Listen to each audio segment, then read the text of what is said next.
Welcome to our channel. Today we how to connect Cash App to Truist checking account, instant method step by. Open your Cash App on your mobile device.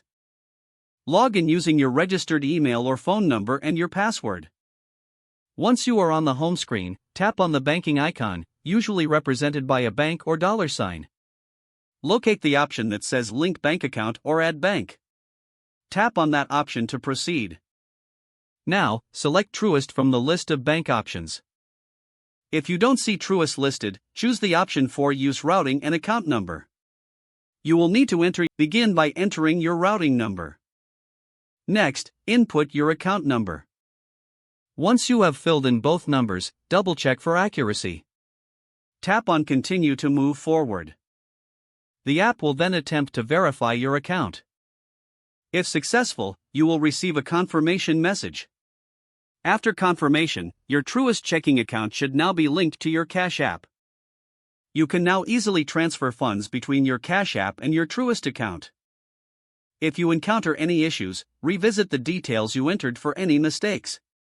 For further assistance, consult the Cash App help section or Truist customer service. If the page does not load, refresh the browser or try again in a private or incognito window.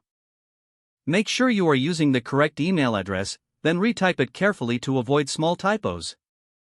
If your password is not accepted, use the reset option and create a new strong password you can remember.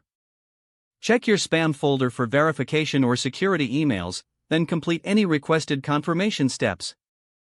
Enable two-factor authentication if, after signing in, review your profile details so your contact information and settings are accurate and current. If you see an error message, note it down and try again after restarting your device and internet connection. Log out when you finish, especially on shared devices, to keep your account and payment information secure.